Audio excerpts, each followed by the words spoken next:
Taoist Magic Talk Show brought to you by Taoist Master G 师傅 and 天日 Dragon Taoism ผู้亮天尊. Welcome back to the show. This is G 师傅 again, and today we have a super fun topic that is actually suggested by our fans. So we are trying to answer his question and elaborate from there to fulfill everyone's curiosity.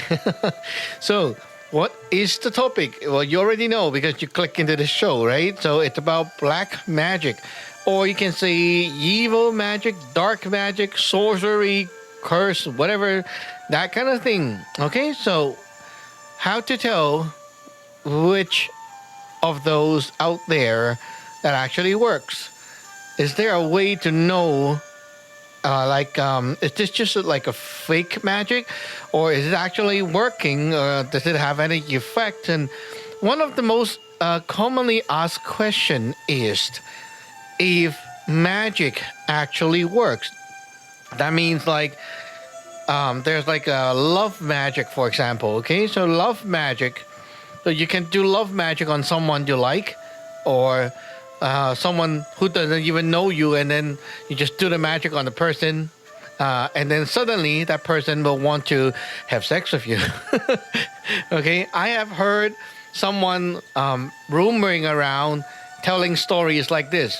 It's a real story, okay, but it's of course kind of like a fake thing, but being told. Okay, so a lot of people believe these kind of things because it was so commonly told, and it passes around, and then it gets viral and elaborated and whatever. Okay, so it's not like that, but the story is like this. So this guy practiced magic, and he have some love magic spell which claimed to have the power to make someone fall in love with you and cannot escape from the curse until they have sex with you.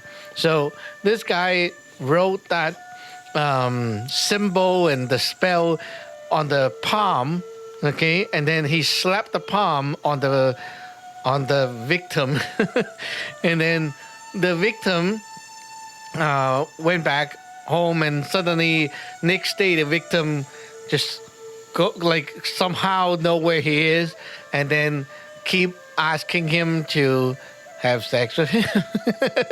I'm like, is that real? Well, of course it's not real, but this is a story that I have heard from a professional sorcerer, and this person passes this kind of story around, and it really makes people think that magic is like that.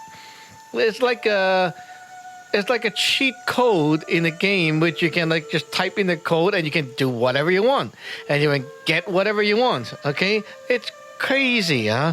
Another one that I've heard is someone got hit by this black magic, and then this person was walking in the mall in China.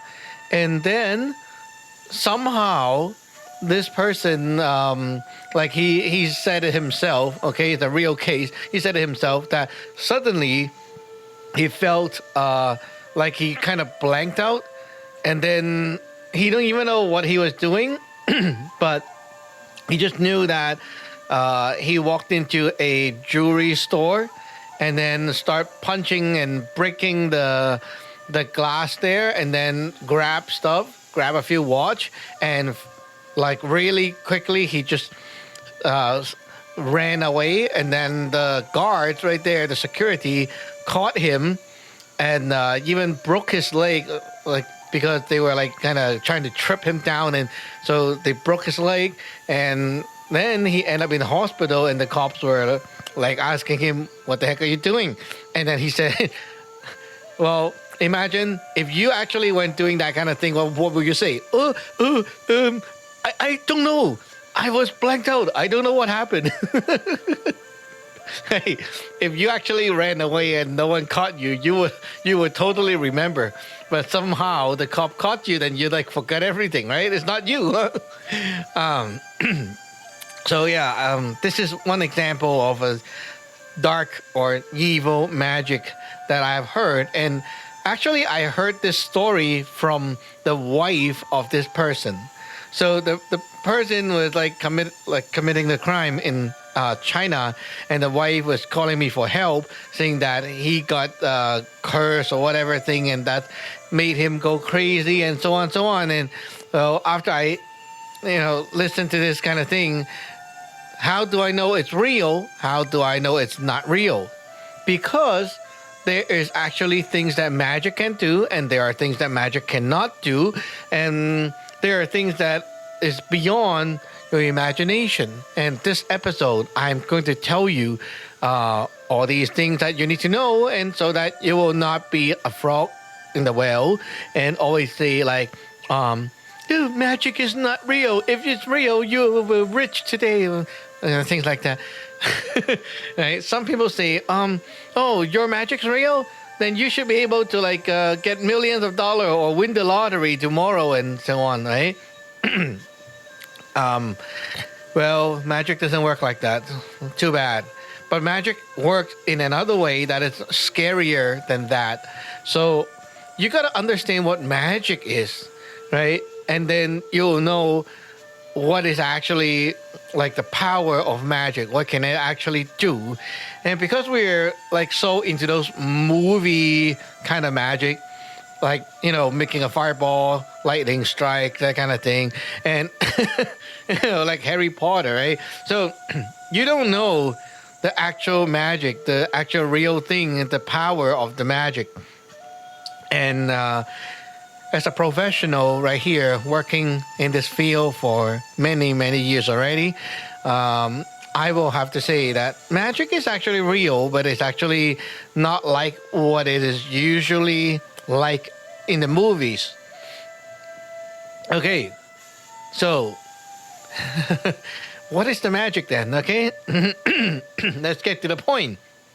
Okay, the point is there are 3 levels of magic. I would say 3 levels because it's based on the power. Okay, the first type is what I call unintentional magic. It's like you're doing magic, but you don't intend to do it. Like you don't even know you're doing magic, and magic was done. The second type is intentional, but more like an average Joe kind of magic. So it's like you don't have any kind of spiritual things helping you, or it's just spiritual entities, or whatever you want to call those, like gods, deities, ghosts, spirits, demon, whatever things, okay? So you have nothing outside helping you. It's just you, the human being, doing some kind of magic, and you're doing magic. You're trying to do some magic, okay? So that's the second type. Now, these 2 types are very, very common, and they do work. The third type is the scary type. This type is the type that we call professional magic. Professional magic is not because it's expensive or done by someone. It's because there are other spiritual entities right there helping you do the work. And that is scary. So, because you don't know what's there, right? It depends on the sorcerer. It depends on the person casting the magic. What do they have connection with? Some people have connection with, let's say, some spirits that they have raised or cultivated. Some people have connection with a bunch of ghosts and dead spirits.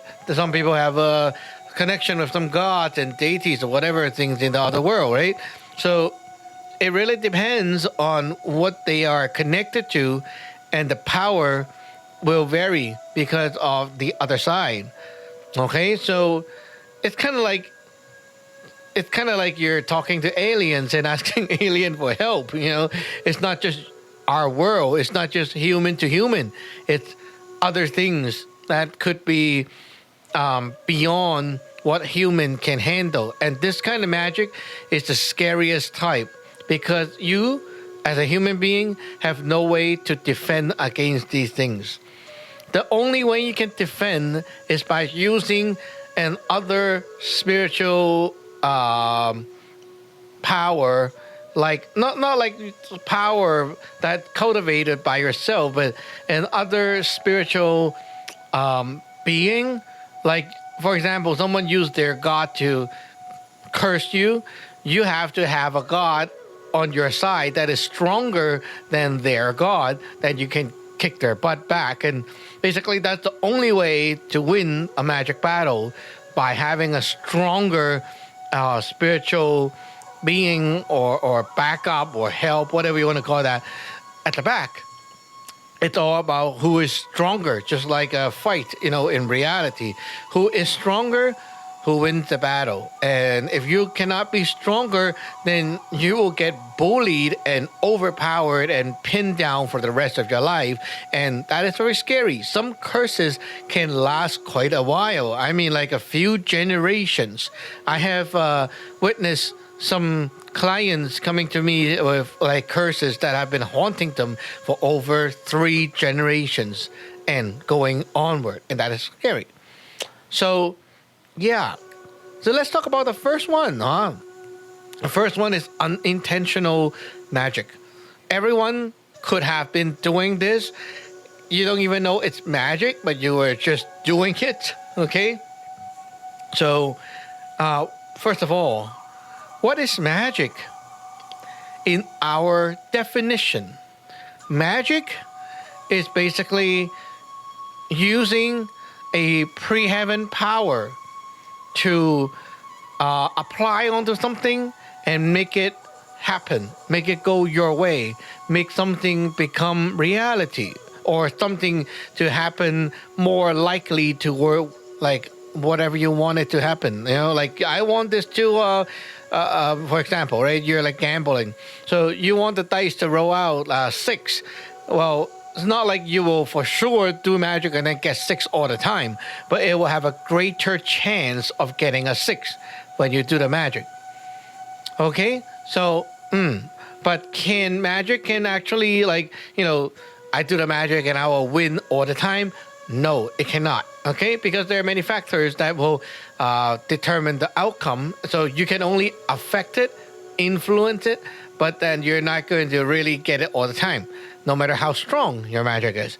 But then here we go. We're talking about unintentional magic. So let's give you let's give you an example here, right?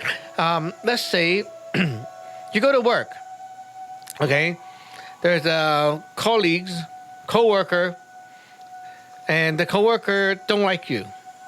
So this coworker hates you and have a lot of words inside her heart that is not good to you. Okay, so she somehow decided to buy you a cup of coffee. Then she hold on to the coffee, and her mind keep thinking like, wish you will lose your job, or you will die, or you will car accident, or whatever thing, right? Cursing you inside the heart. Because she's holding on to coffee, the connection between the coffee and her body is connected. So that her energy, while she was like thinking about those things, are going to go into the cup of coffee, because that's basically her soul energy. When someone is thinking, it's their soul energy that is actually working to think. So the soul energy got into the cup of coffee, right? And you drank it. So what happened is her soul energy goes into your body and mixes with your soul energy. And what happened is then the soul energy will teach us and like make your soul energy change. And somehow those things that she wish will be more likely to become part of what's going to happen in your life. So let's say she wants you to quit your job. After you drink the coffee, you might somehow feel less motivated to work. And then you'll not like the job as much. And well, eventually, if the magic is very strong, or it comes in like all the time, like every day she buy you a cup of coffee, right? Then eventually you will want to quit the job, or maybe you will lose your job because whatever things that made that happen. Right? It could be your boss not like you. It could be someone else reporting, like, oh, you're lazy, you're not, whatever, right? Things like that can happen. And that is one kind of magic that people do all the time. You might be lending someone a pencil or a pen or a book, like gifting a gift, handing out business card. Whatever you touch, okay, anything you touch, your body touches, the energy, the soul energy will travel, and there will be some of that soul energy that will stick on the object, and then it will go to the other side, whoever touches it. And you might wonder, well, if let's say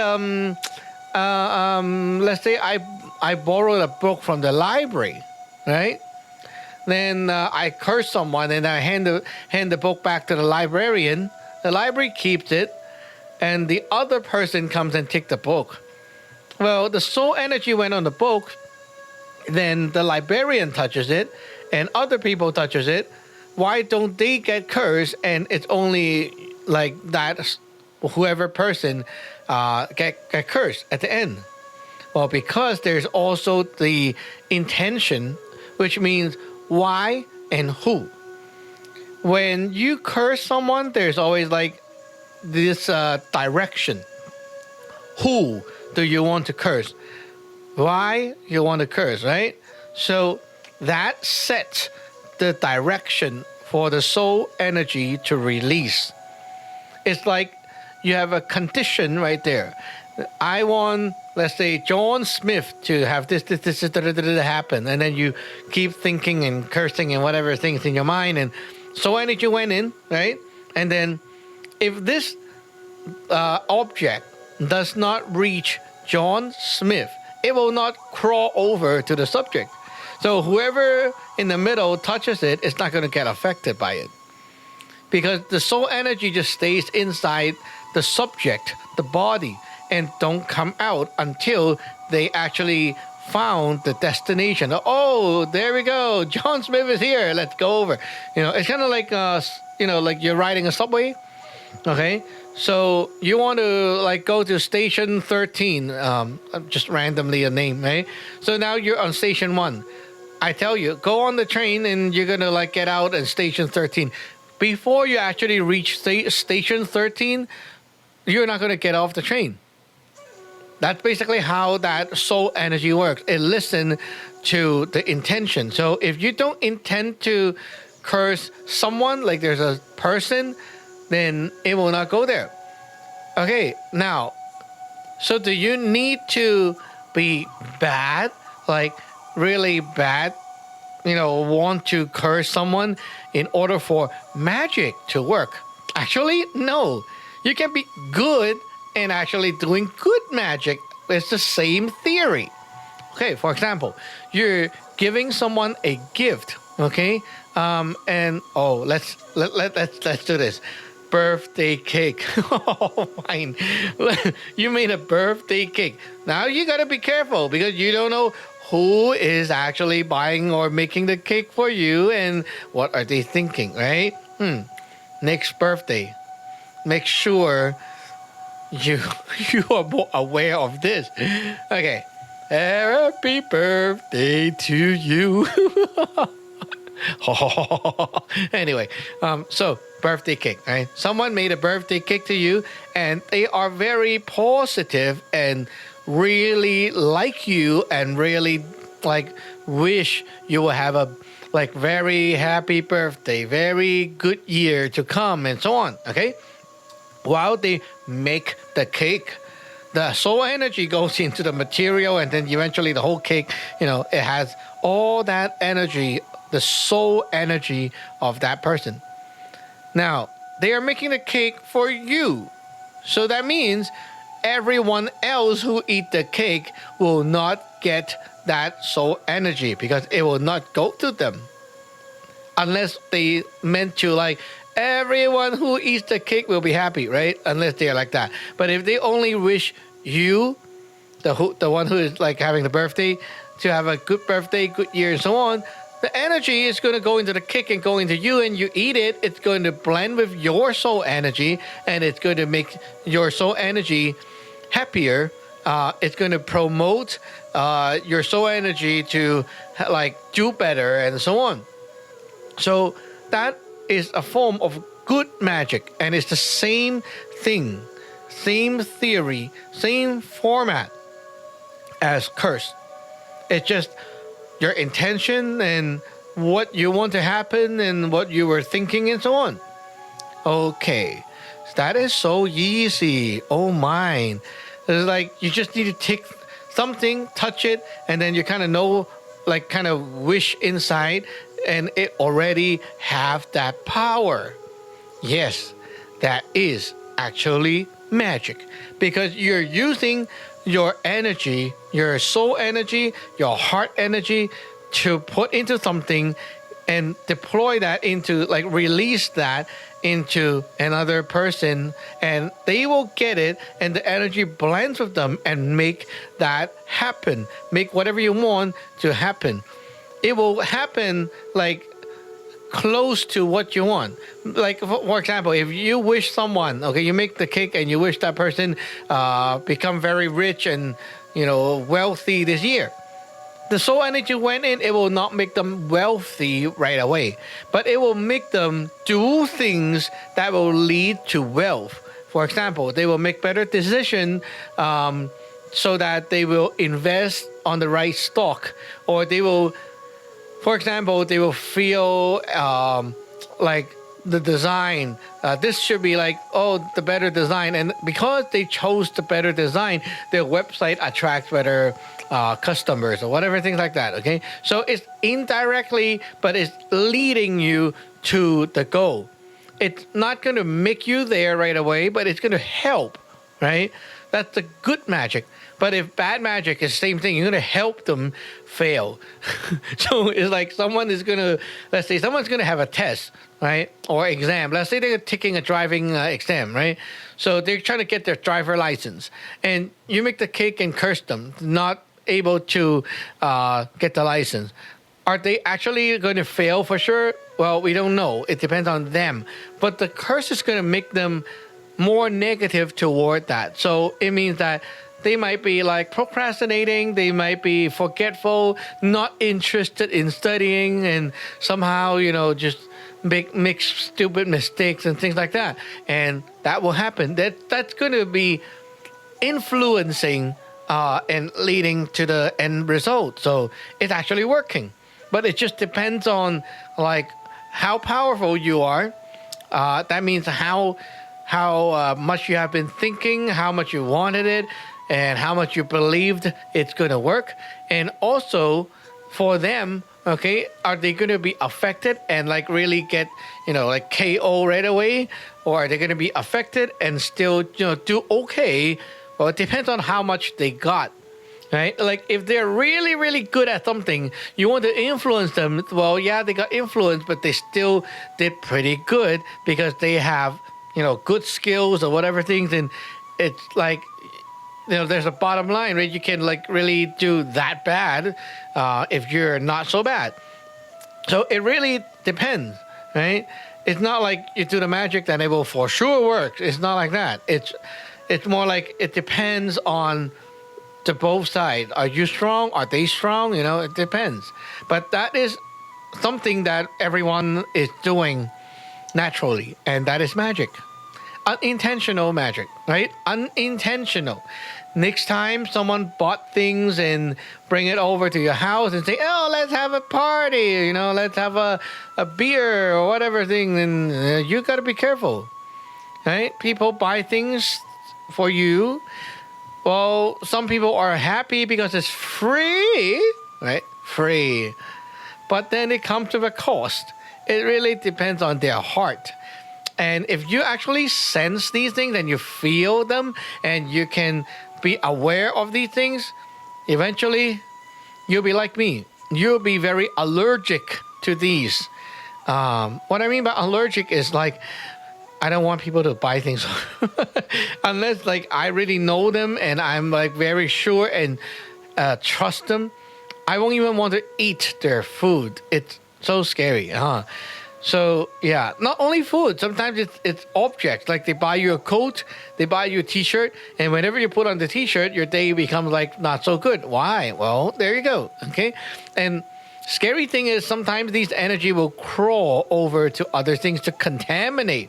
Now that is another level. Okay, but yeah, if they actually have like a curse like this, if they want you and everyone in your house to have bad luck, okay? And they give you this gift, a picture frame or something like that. When you put it inside the house, the energy can crawl everywhere because they want everyone, right? Everyone. So everywhere will have like that contamination. And then it becomes like so many things in your house will become contaminated by this energy and nightmare. So how do you deal with that? Well, we'll talk about that later. Okay, that's another subject, right? But okay, next level up. Magic with intended magic. Like you know you're doing magic, okay? But you're not using any higher level beings. You're not using like any spiritual beings, god, deities, demon, ghosts, whatever things, those kind of other things. Okay, so maybe like this is very common in like Western magic or some other well, I would say not only Western, but there's a lot of like new agey magic online that people do, and it's kind of like they just believe this is going to work and they just do it. Okay, that kind of magic. Okay, for example, one of the magic that I saw is you want bad luck to go away. Okay, so you take a coin and then you repeat this spell.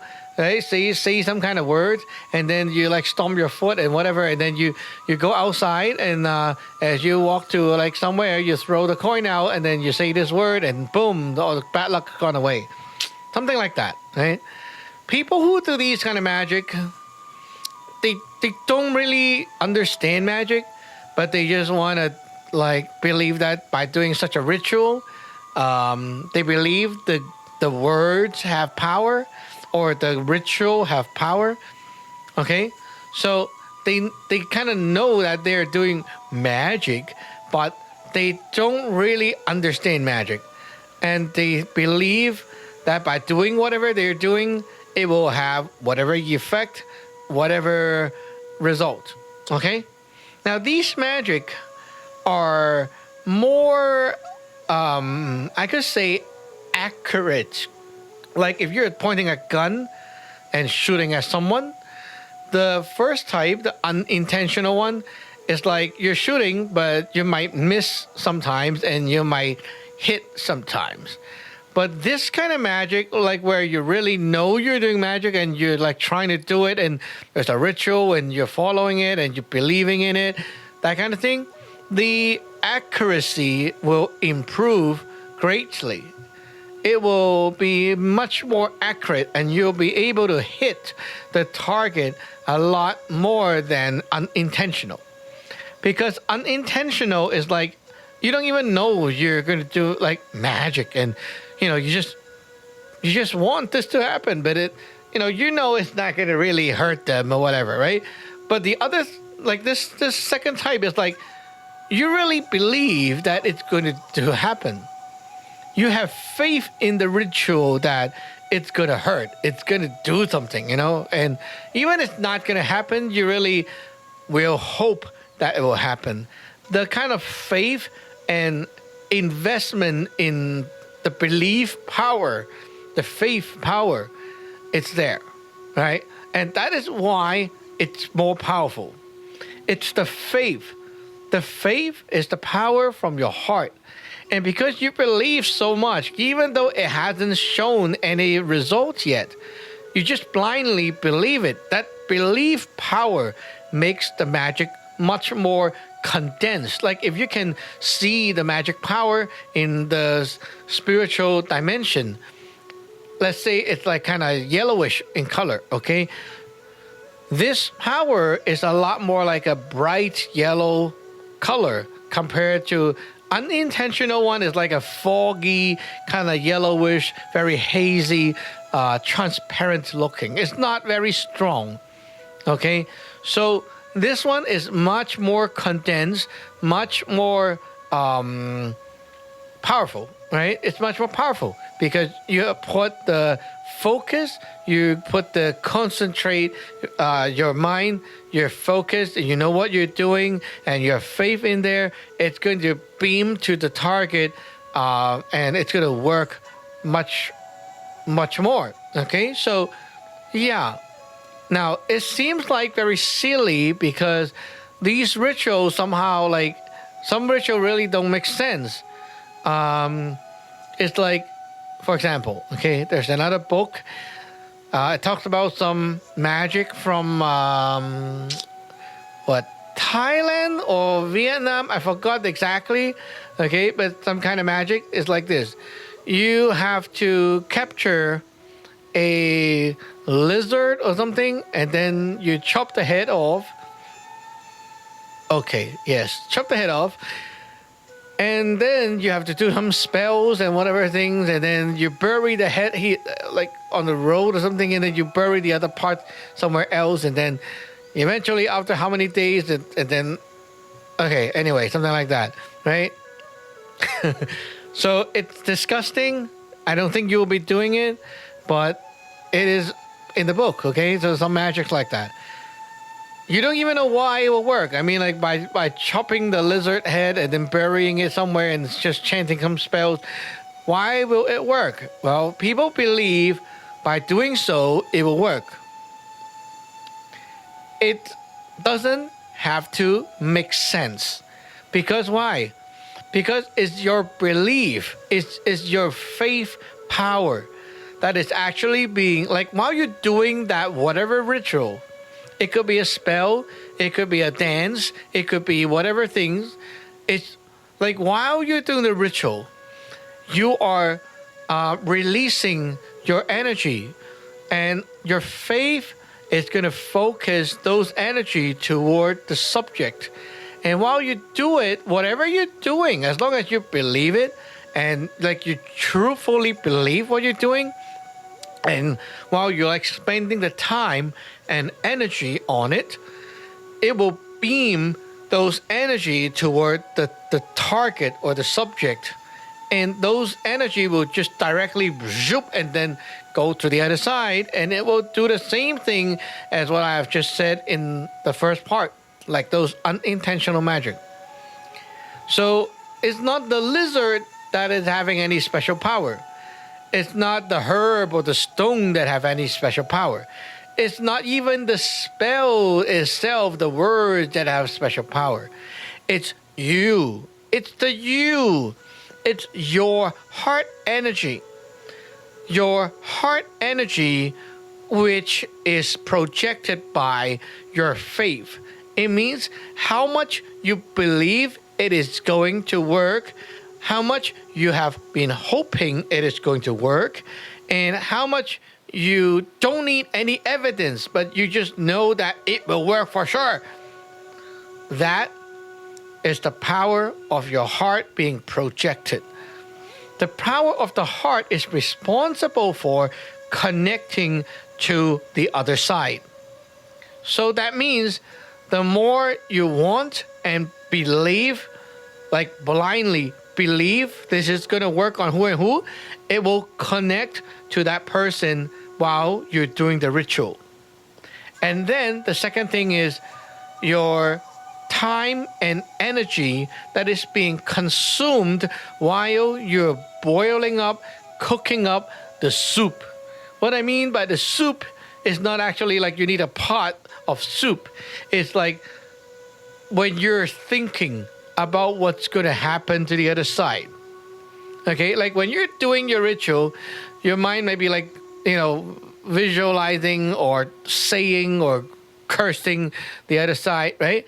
What's going to happen to them? They will die on the street and, well, right? That kind of thing. So while they're like seeing and visualizing and all that, it's the amount of time and energy. Energy can be projected by body, like moving your body around, dancing, doing things, right? And also speaking, like chanting using your mouth.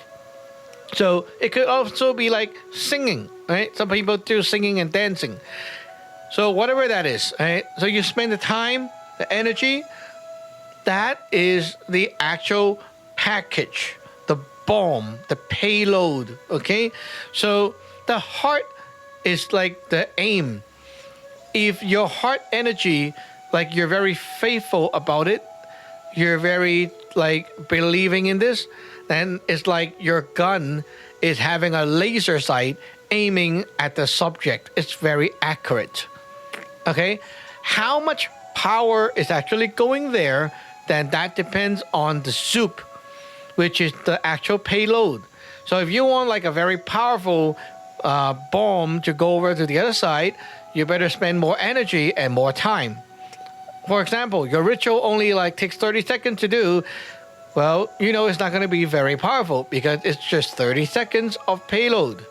But if I spend like usually, okay, in a professional way, usually we do like a treatment and pack it up. So we contain all that chanting and whatever things into an object, for example, a piece of paper. And we do like, for example, 49 days. Every day we spend 1 hour. That's a lot of power, right? And then you compact that into that one bomb and set it off. So all that stuff, it's going to be accurate and powerful. It's going to go boom, right, on the subject. That is scary. That is a lot more power. Not sure about the Western culture, but I have heard many stories in the Asia.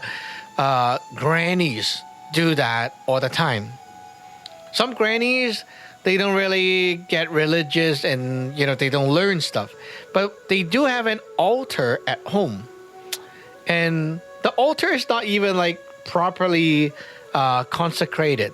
It's just like they bought some statues, put it there, and believe in it, and they just keep praying for like many years. And then they will actually like go there and curse someone. I mean, yeah, some grannies will go there and curse the grandson because they don't like the grandson. Or maybe it's the grandson's girlfriend. Okay. Anyway, you get the idea, right? So they will, for example, put the grandson's girlfriend's picture on there. So that becomes the body, the subject, right? So it's like a container, that picture. So put it there. And then daily they will go and pray and then curse the person. Well, every day they go spend a lot of time there. They could be like chanting the same thing, one line, you're going to die, you're going to die, you're going to die. They keep going like that. And then they just keep repeating the same thing for like 4 hours a day. Maybe 9 to 5, like a full-time job. And then after like, maybe it's a good day today, okay? Maybe it's that girlfriend's birthday. So that grandmother decided to bomb her on the birthday, right? So she took the picture and burned it. So the picture, it's gone. It's being burnt, right? So energy have to release. The faith of that granny point, the barrel is pointing toward that girlfriend, and then boom, there you go, a whole year of cursing, 9 to 5, full power, boom, it's gonna go on, and it's gonna give her a very good day. Well, that is real magic, and it happens people just believe in some kind of ritual that they DIY, or maybe they found on the website, or maybe they just found it on the book. It doesn't really matter. The thing is, whatever ritual you find or whatever spell you find, even you made it up, it doesn't matter. It works. It's not like, oh, this is like from a famous lineage. This is from a famous cult or whatever. Then it's going to be more powerful. No, it's not like that. Okay? Definitely not. It's kind of like martial art. Okay? Some people think that, oh, karate is very powerful because I see this master doing this and that. And then they learn karate. Are they going to get that powerful right away? Of course not, right? You have to put the time to train and cultivate, and it's you that cultivate for the power, and at the end it's you that invests into the training that gets you there, gets you the power. So that means even you practice other martial arts, if you spend the same amount of time and effort and so on, you will get a lot more powerful. It's not like whatever style that matters. It's you. So it doesn't matter what spell, what ritual, which book, how old this thing is, or it's like 3,000 years ago, or maybe it's like from 100 years ago. It doesn't matter. It could be like something new. You can make it up. Just like today, if you want, you can make one up. Okay, let's say this. We're gonna make up a magic. Okay. Now, you got to believe in it, though. If you don't believe in it, it's not going to work because you don't have the faith. Faith is blind belief. It's like, I don't need proof. I will just believe you, right? That is faith. The faith is what makes the heart energy, your heart, not the organ. It's the heart that feels, right? It's that heart energy that will focus and beam toward the target. Remember, if this is not there, you're like shooting a gun, but you're not aiming. So there will be chances that it will hit, sometimes it will miss. But if your faith is very strong, it will hit all the time. So if you don't believe your magic, it's not going to work. No, it's going to work, but it's not going to hit the person. Right? It might work if it hits, but it might not hit because you don't believe. That means you cannot really aim your gun. Okay, so let's make up the magic. Okay, so you want someone. I'm going to teach you some good stuff. So let's say you want someone to have do better in the career, right? So we make up a spell, Richie, rich, rich, rich. Like that. Okay, Richie, rich, rich, rich. Okay, so you just need to take someone's picture, right? And you put it somewhere at home, lay out a piece of cloth, put the picture on top, okay? Every time you're going to start this ritual, you're going to burn a candle or something. So it marks the beginning of the time. And then while you're doing that, then you can burn incense or something like that, right? Or you can use the hourglass, something that can keep track of time. So you say now we're going to start. And then first you focus, settle down yourself. Don't think of anything. Clear your mind and just look at the picture. And then you close your eyes and you visualize the picture of that person. That is going to help you focus into that person. And then what you're going to do is you're going to touch the picture, right? While you're touching the picture with your right hand, okay, or you can use both hands, and then you'll keep reciting the spell. Okay, so Richie, rich, rich, rich. But then you're gonna make it more creepy. So it's Richie, rich, rich, rich. Okay, or you can say Richie, rich, rich, rich. Okay, whatever you want. Okay, you say the spell. And you're not going to stop until maybe the timer is up. So you set 10 minutes or something. Okay. So set a period of time and then keep reciting it. While you recite it, your spell will get kind of it will become like this. Richie, rich, rich, rich. And then it will slowly go Richie, rich, rich, rich, rich, rich, rich, it goes like that. It gets very fast and it becomes like that. And then when you keep doing like that, you just forget about it, blank out yourself, and then you think about how, like you fantasize how he will get rich. Oh, he gets successful. He got a big business. He got a nice investment. He won a prize or whatever things. Right? You keep visualizing, and that is the way to brew up the soup so that the soul energy can actually, cook up. And then when you're done, you tap the picture a few times and then use your mouth to go on the picture. And then you blow out the candle and there you go. The time stopped. And then you wrap up the picture. Continue doing this for like series of days, maybe like continuous 13 days or 18 days, okay, or more, okay? After you're all done, at the end, you will burn the picture outside of your house. Okay, burn it outside and let it just fly, and there you go. After that, the magic is being released. When we are chanting in like that is like deploying your power into the bomb, like making the magic, deploying.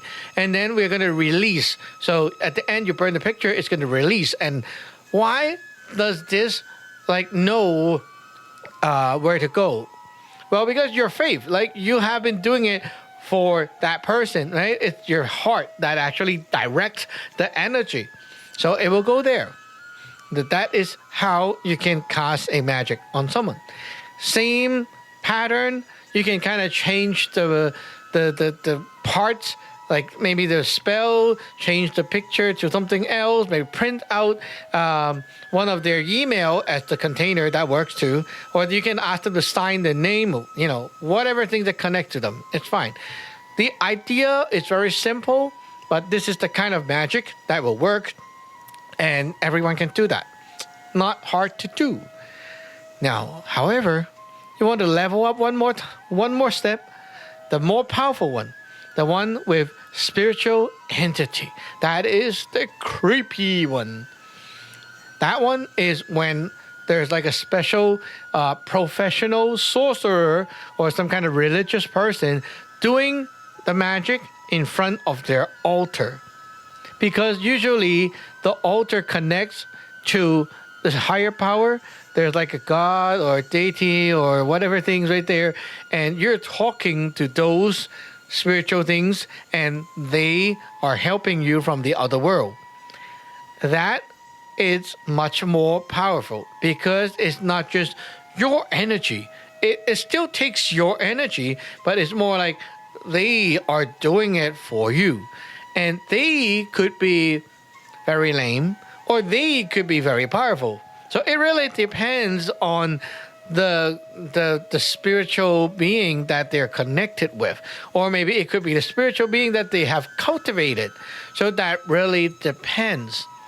But it is much more deadly because they are using the spiritual being's power. And the thing is, the spiritual beings are more pre-heaven than us in general, meaning that their world exists before our world. So the property of their energy actually just naturally override human beings.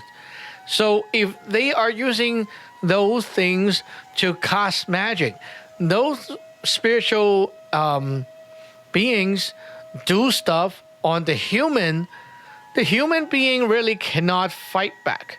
It's like you just get hit and that's it. There's no like maybe. It's like you got hit, it hit you, you have no way to resist it. Unless you have those pre-heaven energies from another spiritual party, another spiritual being that is protecting you. For example, someone used let's say there's this Muslim person doing their Muslim magic. So their Muslim god is doing this stuff on you. And you are maybe a Buddhist. Well, you have your Buddhist, the Buddha magic, their power on you and protecting you. Then that is what actually helped you to resist that hit. So you get it? It's like they have a God, attacking you. If you also have a God protecting you, then you can resist against those things and you have a chance to fight back. But if you don't have anything, like, oh, I don't believe in any religion, I just believe in myself, then you are for sure going to be an easy target because you have nothing that can fight against these. So let's go back to our examples at the very beginning, like that guy who said, "Oh, I ran to rob the store and then I forgot everything." Is that going to happen? Well, yes and no. If the magic done is unintentional and intentional, it's not going to happen. Like human level magic, it's not going to happen. This cannot happen. But there are spiritual entities involved, then this can definitely happen because there are evil spirits out there that can actually help the sorcerer by possession. They can possess another person, take over their body and control it. That can happen. And when that happens, you really do not know what you're doing and weird things can happen. You can be suddenly going crazy, eating animals alive, or doing very gruesome things and killing yourself or whatever, right? You can be doing a lot of crazy things, and people will look at you and oh my God, this is going crazy. Yeah, you can be ticking over and going nuts, going crazy. In order to solve these kind of problems, we need to use the magic, but it's not our own power. We need to use our God's power to kick this thing out to save that person. And then we need to be able to actually fight that evil spirit. And in order to do that, it's another level of war or battle. It's about, can your God be more powerful than that whatever thing that is trying to make a big trouble? Or is your God powerful enough to fight? That's the thing. So some people go to a sorcerer and it doesn't work, and then they get their ass kicked because their God is not strong enough. So that can happen. So when people come to me for help and they face these kind of things, I would tell them, don't go and DIY or just go find just anyone who claims they can help you. You need a professional who actually commit their life to this career and know what they're doing and have a strong God at the back, right? It's not something just anyone can just cure. You're fighting with the other gods. You're fighting in the other world, and that's a big deal. So now there goes the 3 types of magic, and I will say even the unintentional one seems kind of lame right now after talking about all these, but then it still works. Magic, no matter weak or not, it still work. The question is it accurate? Did you point the gun at the subject and shoot, or you just randomly fire the bullets, and did it actually hit? A lot of the magic that didn't work usually is because the person who does it is not faithful. Their heart is not believing it. And so it's the gun is shooting everywhere, and it's not really, the bullet is not landing on the target. So that's why you think that it's not working, because it's your problem. You don't have faith in it. If you have faith in it, even if it's a DIY magic, it will still have effect on someone.